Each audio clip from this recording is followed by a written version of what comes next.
इस समय मैं मौजूद हूँ दिल्ली लखनऊ नेशनल हाईवे पर। आप देख सकते हैं मुंडा पांडे टोल प्लाजा पर भारी तादाद में लगातार लखनऊ में बसपा के होने वाले सम्मेलन को लेकर बसें जा रही हैं। यहाँ पर एक बस अभी भी रुकी हुई है जिसमें तमाम बसपा के कार्यकर्ता हैं जो लखनऊ में होने वाले सम्मेलन में उपस्थित होने के लिए जा रहे हैं। सीधा बसपा कार्यकर्ताओं से बात करेंगे। आखिर लखनऊ जाएंगे, क्या कुछ रणनीति है, क्या बात रहेगी इस बार? बहन जी से क्या सुनना चाहते हैं?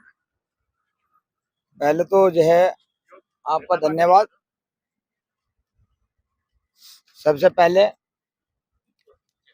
मैं जो हूँ भारत के निर्माता भारत रत्न अम्बेडकर साहब के चरण में कोटि कोटि नमन और बहुजन समाज पार्टी के संस्थापक मान्यवर काशीराम साहब के चरणों में कोटि कोटि नमन।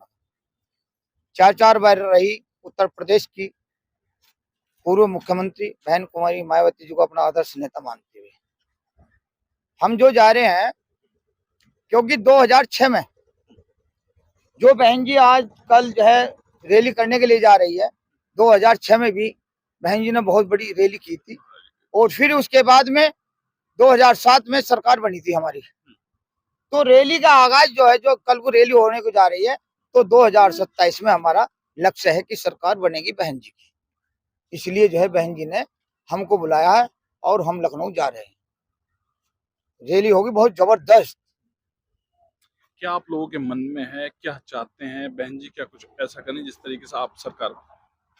बहन जी ने जो जैसे लक्ष्य रखा है और जैसे हमारे बहुजन समाज में 85% में उत्साह है भाजपा से के खिलाफ, भाजपा का उत्पीड़न को देखते हुए पूरे बहुजन समाज पार्टी को, उसको देखते हुए हमारी बहन जी ने लक्ष्य लिया है कि 2027 में माननीय काशीराम साहब की 9 अक्टूबर को पुण्यतिथि पर कसम खाई जाएगी, क्योंकि जो है 2027 में हम वही 2007 वाली सरकार बनाकर दिखाएंगे, जिससे कि हमारी बहन बेटियों का इज्जत का बचाव हो और हमारी जो शिक्षा का जो आघात है उसका बचाव हो और हमारे समाज का, बहुजन समाज पार्टी का बचाव हो।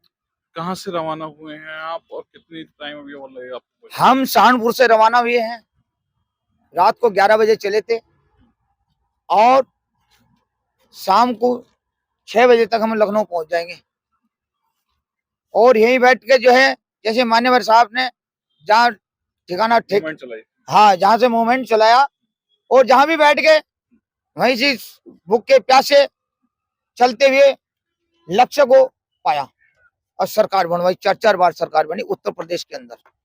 और भी बसपा के तमाम कार्यकर्ता हैं जी। बहन जी का हम कुशल नेतृत्व देखते हैं, वो हम उनके ही हम नेतृत्व में सुरक्षित हैं।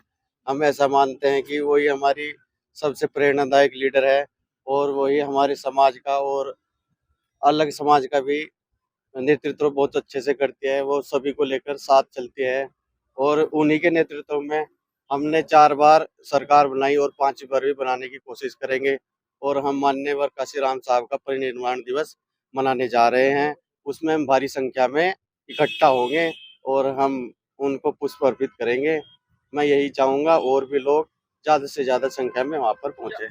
क्या रणनीति रहेगी? आगामी चुनाव की बात करें तो पंचायत चुनाव नजदीक है, उसके बाद जो है विधानसभा चुनाव जो है 27 के नजदीक है। क्या कार्यकर्ताओं के मन में क्या है? जो भी बहन जी हमें दिशा निर्देश देगी और उसके बहन जी के हम निर्देश अनुसार ही आगे चलेंगे।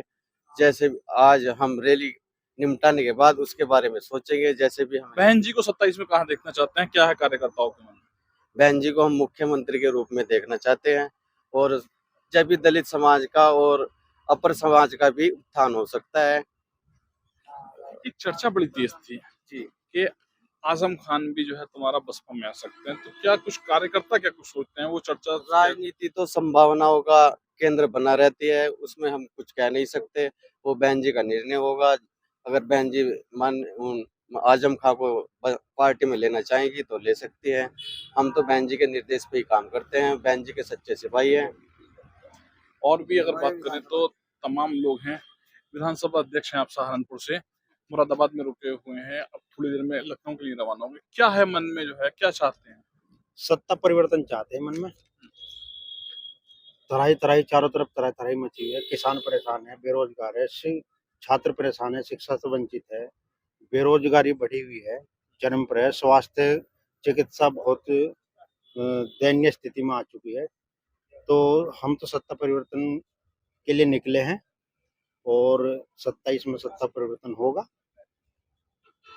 वरिष्ठ कार्यकर्ता हैं, सरकार भी देखी, सारी चीजें देखी, काशीराम जी को भी देखा और मायावती जी के तमाम मूवमेंट को देखा। अब क्या कुछ मन में है आपके युवा पीढ़ी के लिए? क्या कुछ ऐसा हो कि हमारे युवा पीढ़ी में है, अब जो पहले जैसे कि बिखर रहे थे, आज वो हमारे साथ में इकट्ठा है, कंधे से कंधा मिला के चले। बहन युवा पीढ़ी तो चंद्रशेखर के साथ भी जाने की बात कर रही है। अब चंद्रशेखर वालों की सुन लो, चंद्रशेखर वालों की जितने पार्टी थे उनके वो सारे छोड़ के बसपा में आ रहे। लखनऊ में देखो, लखनऊ में सारे वो जितने भी मंडल पर वाले थे सारे बसपा में आ गए। ऐसे ही और जगह के भी हैं, तो ऐसे ही धीरे धीरे हो रहे हैं। आज चंद्रशेखर ऐसा कुछ नहीं है, चंद्रशेखर एक हवा बना हुआ है, बाकी कुछ नहीं है।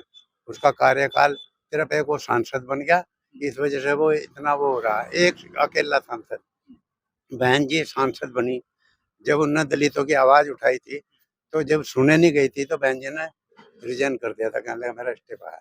जब मेरे समाज की आवाज नहीं सुने जा रही तो मैं नहीं बोलती। बहन जी तो वो चीज है, और बहन जी ने 4 बार मुख्यमंत्री बनी है और वो काम कर रहे हैं। 5 साल बहन जी की पक्की सरकार रही है, 5 साल में वो काम करे जो इन्होंने सरकारों ने आज तक किसी ने नहीं कर पाए। स्कूल बनवाए, पुलिस में भर्ती करवाए, सफाई कर्मचारी लगाए, पार्क बनवाए, और जी हमें सम्मान दिया। आज उसकी वजह से हम सिर उठा के चलते हैं। युवा कार्यकर्ता भी हैं, चंद्रशेखर भी जो है तुम्हारा मैदान में है। बात करें, जो आपका वोट है वो 2 जगह डिवाइड हो रहा है, या क्या क्या कुछ कहेंगे, क्या कुछ सोचते हैं?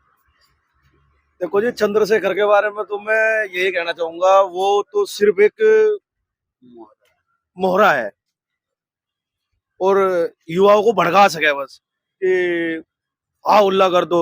इससे राजनीति नहीं चलती।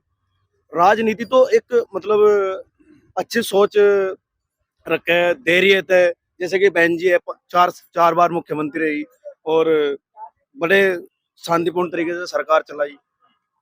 तो इस तरह चंद्रशेखर के तरीके से तो सरकार कभी भी नहीं चल सकती। चाहे उन्हें मुख्यमंत्री बना के देख लो, वो तो देश में क्या कर सके, अफतर भी मचा सके। और रही रोजगार की बात, रोजगार की बात, जब से 2014 से भाजपा सरकार आई है, युवाओं का तो बेड़ा गर्क हो गया। युवाओं को नौकरी नहीं मिल रही। सबसे मेन बात, इन्होंने जो रिटन टेस्ट पहले लिए वो सब कमाई का जरिया बना लिया कि सब पब्लिक फार्म भरे, पैसा सरकार पर जाएगा, कंपटीशन बढ़ेगा। ये सब बेरोजगार इसलिए हो रहा। तो हम तो बदलाव चाहते हैं, सत्ता परिवर्तन चाहते हैं कि 2027 में सत्ता परिवर्तन हो, उसके बाद लोकसभा में सत्ता परिवर्तन हो। सबसे पहले हमारा उत्तर प्रदेश में सत्ता परिवर्तन चाहते हैं। आपने तमाम लोगों की बात भी सुना, सहारनपुर के ही चंद्रशेखर हैं। क्या कुछ लगता है, एक तरफ चंद्रशेखर हैं और एक तरफ मायावती हैं, तो वोट क्या बट रहा है? क्या कुछ है युवाओं के दिल में? क्या है, सबसे बात करते होंगे आप। युवाओं के दिल में तो यह है कि बहुजन समाज पार्टी की सरकार बने। और चंद्रशेखर भाई की बात कर रहे हैं, चंद्रशेखर भाई भी कुछ दिन में बहन जी के साथ आने वाला है। बड़ी बात करें आप। ये बहुत बढ़िया बात कर रहा हूं मैं, क्योंकि जिस लोगों ने ये चाल खेल ली, हमारे में 2 फाड़ करने का काम किया, उन मनुवादियों को पता चल जाएगा कि यार ये तो तुम्हारे से भी अगले हैं। आने वाले 2027 में एक जगह वोट पड़ेगा सभी का, युवाओं का और बुड्ढों का। सहारनपुर से होती हुई बस मुरादाबाद पहुंची है, जो लखनऊ जा रही है सम्मेलन में जा रहे कार्यकर्ताओं से बात की है, तो कार्यकर्ताओं ने अपने मन की बात कही है। शारिक सिद्दीकी, TV9, मुरादाबाद।